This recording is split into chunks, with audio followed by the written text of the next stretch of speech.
اچھا جی، جب آپ کے سامنے یہ بات آ چکی کہ منانا اصل نہیں ہے، اپنانا اصل ہے.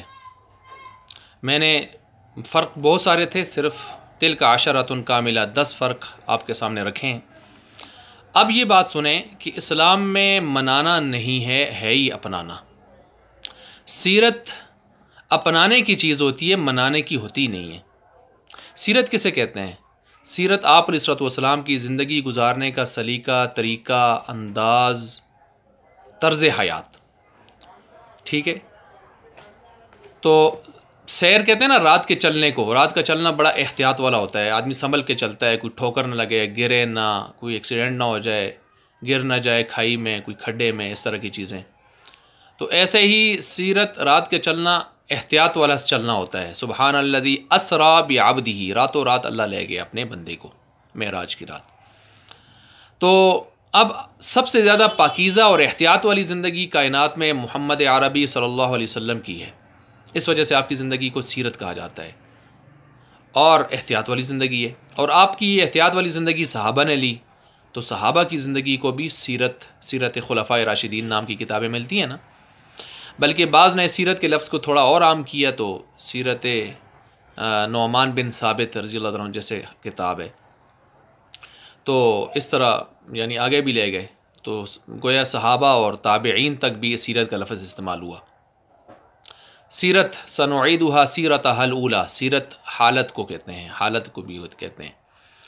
تو سیرت یہ آپ علیہ السلام کے طرز حیات کا نام ہے. اب بتائیں طرز حیات جو آپ کا سلیقہ طریقہ زندگی ہے، تو آپ کی زندگی منانی ہوتی ہے یا اپنانی ہوتی ہے؟ آپ خود سوچ لیں. اپنانی ہوتی ہے نا، سیرت کہتے ہی اپنانے کو ہیں، یعنی ایسی زندگی کہ جس کو اپنایا جائے. منانا کہاں سے آ گیا بھائی؟ اس وجہ سے اپنانا ہے اس میں. اب یہ منانے کے تصور اگر ہم دیکھیں تو 6 صدیاں 600 سال اس سے خالی نظر آتے ہیں ہمیں.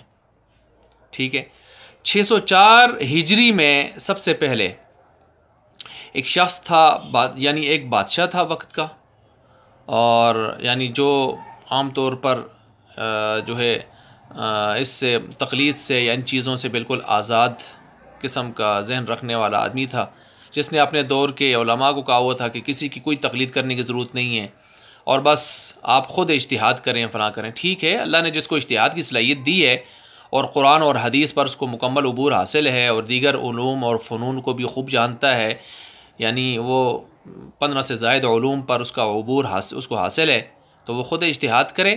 اگر اجتہاد کی مجتہدانہ صلاحیت رکھتا ہے، نہیں رکھتا تو پھر اس کو مان لینا چاہیے. جن کو اللہ نے صلاحیتیں دی تھیں ان کی فَاسْأَلُوا أَهْلَ الذِّكْرِ إِن كُنتُمْ لَا تَعْلَمُونَ، ان کے پیچھے چل پڑے.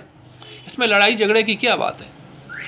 اللہ نے صلاحیت دی، اس کو استعمال کرے. نہیں ہے صلاحیت تو پھر جن لوگوں کو صلاحیت دی تھی اور ان کے اصول آج ہمارے پاس موجود ہیں، جن کو امت نے لیا ہے اور صدیوں سے چلے آ رہے ہیں، ان کے مطابق مسائل حل کیے جا رہے ہیں، تو ان کو لینے میں کوئی حرج کی بات نہیں ہے. وہ ان کے اپنے اصول نہیں تھے، انہوں نے قرآن و سنت سے ہی نکال کے ہمیں دیے تھے، موتی نکال کے ہمیں دیے تھے.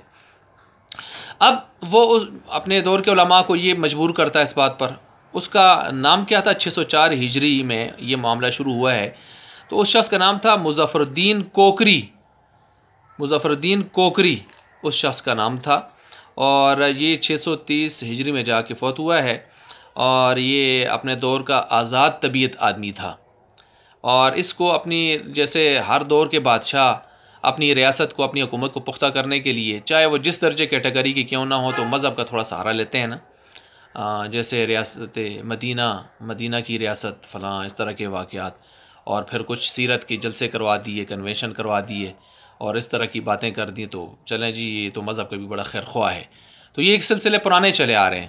تو اس نے بھی پھر اس طرح ہی ایک لوگوں کا اعتماد حاصل کرنے کے لیے مذہبی اعتبار سے، تو اس نے اس وقت ایک شخص تھا، ایک مولوی تھا، ایک عالم تھا، تو اس کو کہا کہ آپ اس پر کوئی کتاب اس حوالے سے.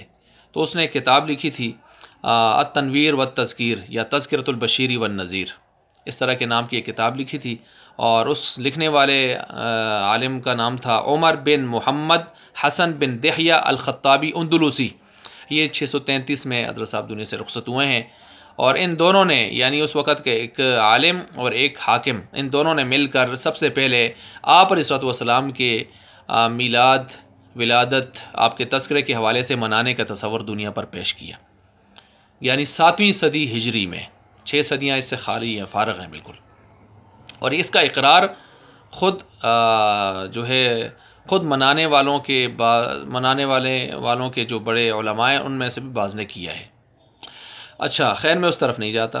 تو اس وجہ سے اب یہ 7ویں صدی ہجری سے سلسلہ چل پڑا ہے، سلسلہ آگے چلا ہے. اور پھر اس وقت بڑے خرچے ہوتے تھے اور لاکھوں روپے نچھاور ہوتے تھے، اور کتاب لکھنے پر اس کو لاکھ روپے 1 لاکھ درہم اس کو انعام بھی ملا تھا. اور مجلسیں لگتی تھیں، اس میں بڑے کھانے پینے اڑانے اور رقص و سرور ناچنا تھرکنا تک ہوتا تھا. اور یہ میلاد کے نام پر یہ مجلسیں ہوتی تھیں اس طرح کی. پھر اس سے اپنا یعنی عوام کا مذہبی طور پر ایک اعتماد حاصل کرنے کی اس نے کوشش کی تھی. اچھا یہ یاد رکھیں منانے کے تصور دوسرے مذاہب میں موجود ہیں. مثلا ہندو رام لیلا کا جلوس نکالنے والے، رسم ہولی دیوالی اس طرح کے ان کے ہاں رسمیں رسومات اور تہوار، دیوی لکشمی کی پوجا پاٹ، یہ سلسلہ ان کے ہاں موجود ہیں. اور موسم بہار میں اس طرح کے جلوس نکالتے ہیں وہ فلاں. سکھوں کے ہاں بھی اس طرح کے سلسلے تہوار موجود ہیں، منانے کے تصور اپنے بڑوں کے پیشواؤں کے حوالے سے. اچھا عیسائیوں کے ہاں کرسمس ڈے 25 دسمبر لے لیں، منانے کا تصور موجود ہے. تو یہ سلسلے شخصیات کے نام کے منانا تہوار یہ چیزیں ان کے ہاں مشہور ہیں، وہ چیزیں ہیں. اور اس میں وہ ناچنا تھرکنا اور شراب و کباب کی مجلسیں اور رقص و سرور، جھنڈیاں اور نعرہ بازی، جلوس، یہ چیزیں ان کے ہاں تھیں. اسلام میں یہ چیزیں نہیں ہیں. اسلام میں یہ چیزیں نہیں ہیں. منانے کا تصور اس ترتیب دیکھیں، اللہ نے ہمیں عید الفطر بھی دی ہے، عید الاضحیٰ بھی دی ہے، لیکن عید الفطر اور عید الاضحیٰ کے منانے کا اب کوئی کہے جی یہ تو مناتے ہیں آپ، جی یہ 2 عیدیں تو اللہ نے ہمیں دی ہیں، آپ بھی مانتے ہیں ہم بھی مانتے ہیں، تو اتفاقی مسئلہ. جب معاملہ یہ اتفاقی ہے تو اس پر بحث کی نہیں جا سکتی. بعض تو اختلافی مسئلے پر ہوتی ہے، ٹھیک ہے یہ مسئلہ. دوسرا یہ ہے کہ اس منانے میں اور اس منانے میں فرق بھی تو دیکھیں نا. آپ عید الفطر عید الاضحیٰ میں کہاں جھنڈیاں لگاتے ہیں، کہاں کمکمیں اور رات کو لائٹیں اور دیگیں اور چوکوں میں نکلنا اور تقریریں اور سٹیج، یہ چیزیں آپ کرتے ہیں عید الفطر عید الاضحیٰ میں. تو وہ منانے کا جو انداز آپ کا ہے وہی ہمارا ہے، وہی جو ہمارا ہے وہ آپ کا ہے، اس میں تو ہم سب شریک ہیں. اور وہی انداز ہے جو ہمیں سادگی کے ساتھ اللہ کے نبی سے اور صحابہ سے ملا ہے. لہٰذا منانے کے لیے آپ ان 2 عیدوں کو تو پیش نہ فرمائیں، مہربانی فرمائیں جی. اور اس کے ساتھ ساتھ میں نے کہا یہ 2 حضرات. اور پھر اگر آپ آگے چلیں بر صغیر میں تو 1903 میں یعنی پاکستان بننے سے پہلے متحدہ جو ہندوستان تھا، 1903 میں ریاست ٹونک کے ایک نواب صاحب تھے. انہوں نے بھی اپنا مذہبی طور پر ایک اعتماد حاصل کرنے کے لیے انہوں نے اپنے گھر میں اس طرح کے سلسلے شروع کروائے تھے. اور اس وقت جو ہے مسند حدیث اور جہادی ایک فضا تھی اس کو متاثر کرنے کے لیے. تو یہ انگریزوں کے یا دشمنان اسلام کے عزائم کو پروان چڑھانے کے لیے ایک سلسلے اس طرح کے ہتھ کنڈے بھی لوگ استعمال کرتے ہیں بطور ملم کے. جیسے جو ہے نا ٹیوب وغیرہ کے کوئی زخم ہے تو زخم کہیں زیادہ موصلہ نہ ہو جائے تو اوپر جو ہے وہ مرہم پٹی کے طور پر لوگ جب دیکھتے ہیں اسلام کے خلاف اس طرح کے بہت سارے دشمن لگے ہوئے ہیں تو دشمنان اسلام کی طرف سے یہ حربہ بھی ہوتا ہے کہ زیادہ ریئیکشن نہ ہو جائے تو تھوڑا تھوڑا ساتھ اس طرح کے مذہب کے نام اور لیبل بھی پیش کیا جائیں، ٹوٹکے پیش کیے جائیں. پھر اس کے بعد آگے چل کے ہم 1929 میں دیکھتے ہیں تو 1929 میں یعنی یہ بھی پاکستان بننے سے پہلے لاہور کی سرزمین پر سب سے پہلے یہ جلوس اگر کسی نے نکالا ہے میلاد کے حوالے سے تو وہ ایک حضرت صاحب تھے جو پہلے سابق پنڈت تھے ہندوؤں کے اور پھر وہ مسلمان ہو گئے. چونکہ وہاں لیڈری کرتے تھے، رام لیلا کے جلوس نکالتے تھے، تو ادھر آئے تو ان کو شوق تو تھا جلوسوں کا، تو انہوں نے یہاں پر سب سے پہلے جلوس نکالا لاہور کی سرزمین پر 1929 میں غالباً. حاجی عنایت اللہ قادری ان کا نام رکھا گیا جب وہ مسلمان ہوئے.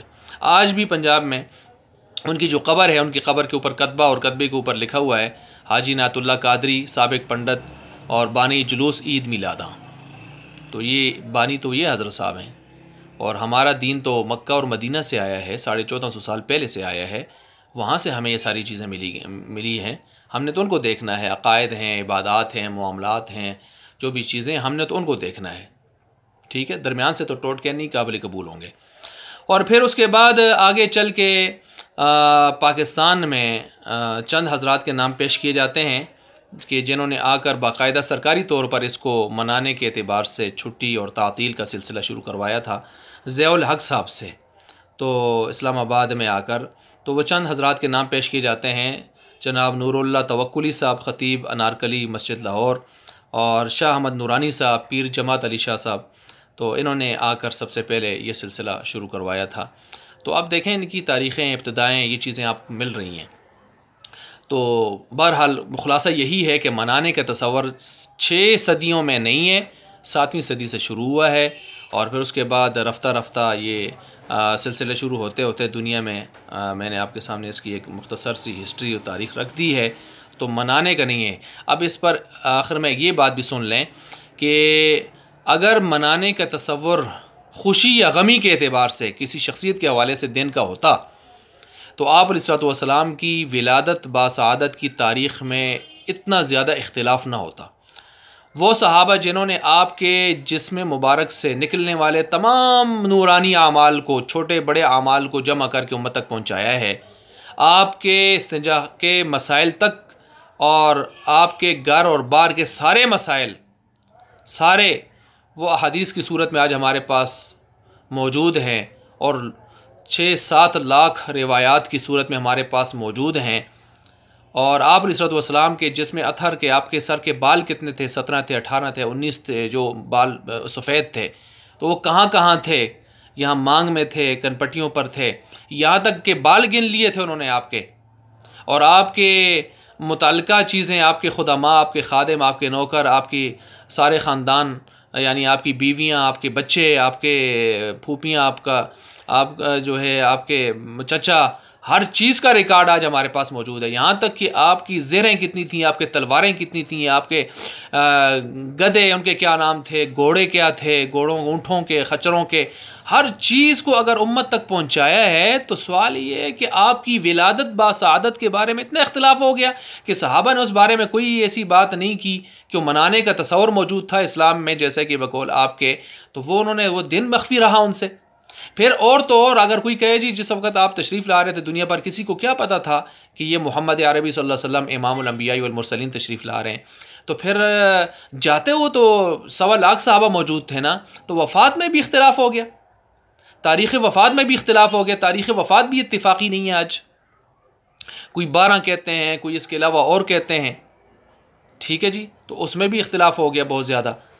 تو اس لیے تاریخ ولادت اور وفات میں یہ اختلاف خود اس بات کی عکاسی کرتا ہے کہ منانے کا تصور نہ خوشی کے اعتبار سے موجود ہے، نہ غم کے اعتبار سے موجود ہے، بلکہ اپنانے کا تصور ہے۔